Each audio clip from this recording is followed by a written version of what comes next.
Now, the next question then becomes, when can we expect a new hype phase in Bitcoin? And for that, we're going to have to look at the psychology of the market cycle. This is the Wall Street cheat sheet. It covers all the phases that one goes through in a market cycle. And we can see that the price is color-coded as well. So there's these green colors for euphoria and these red colors for capitulation or depression. And so we're going to think about what is the best way to apply this chart to Bitcoin and what is the best way to apply these different phases to the Bitcoin market cycle. Now we're going to use this color-coded price in the following chart because Bitcoin moves in a 4-year cycle. And what chart is better than a circular chart to show Bitcoin's cycle? And so we start in the top at 2009, we move to 2010, 11, 12, 13, and we keep on going all the way to today. And the price info on this chart is actually shown by each ring in this chart. So we start at a cent in the very center, and then we move with a 10-fold increase every ring from $1 to $10 to $100, and the most outer ring is $10 million. So we start at January 3rd, 2009, when Bitcoin launched at the Genesis block. And we're gonna plot the Bitcoin's price into this chart. And you can see no price info yet because in 2009, Bitcoin didn't have a price yet. We are in the first cycle now. And it was actually not until the late 2010, here you can see Bitcoin price start moving from the center and we immediately jump above that $10, after which we have a severe drop and we make a bottom for that cycle.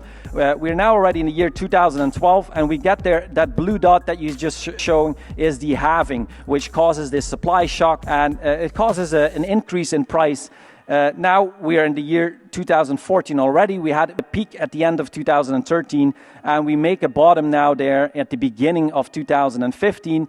And so we keep on rotating and we now see actually some more neutral price action. And we now have a next halving there, that blue dot again, and we move into the third cycle now. We are in the year 2017, and we make a peak at the end of 2017 there. Now, let's pause the chart for a second, and we can actually see that we have two peaks around that same area at the end of the year every 4 years. And so we could identify this as the euphoria phase.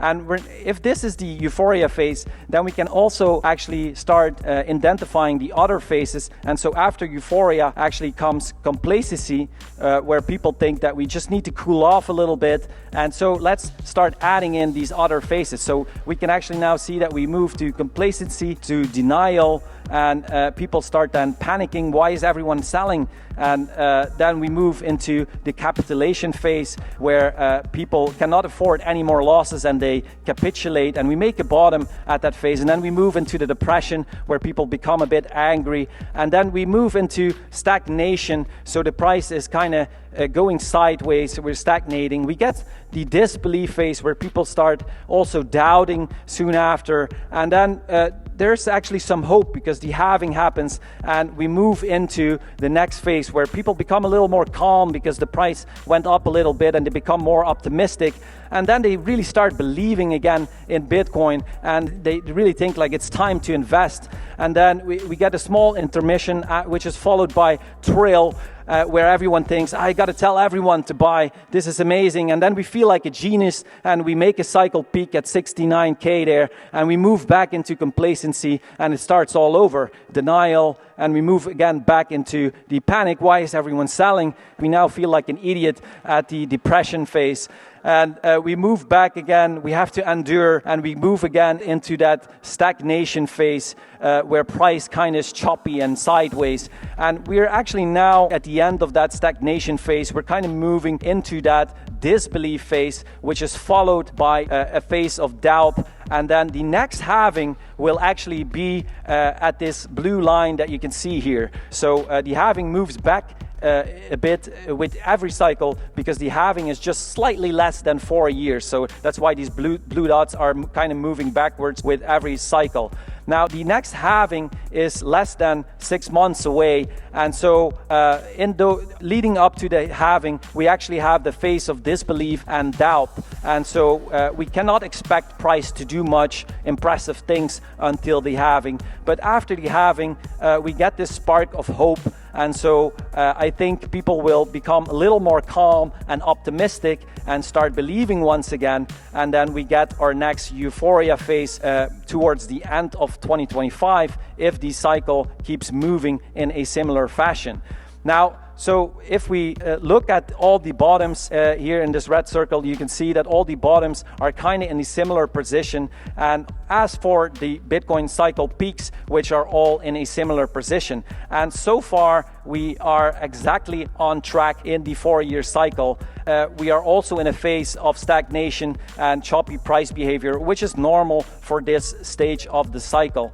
So we will see if the next euphoria phase will do something to the limited supply that is available for Bitcoin. And I want to mention one note of cautious, to be a little cautious about the current macro environment, because we are in insane times in the world. I think the world is more volatile than it has been in the last 10 years of Bitcoin's existence. And so the macroeconomic landscape is a bit crazy at the moment, and so we will have to look at all the indicators if we keep on track in the 4-year cycle. But so far there is no deviation yet, and we're actually exactly on track in that 4-year cycle. So I hope you found this analysis useful.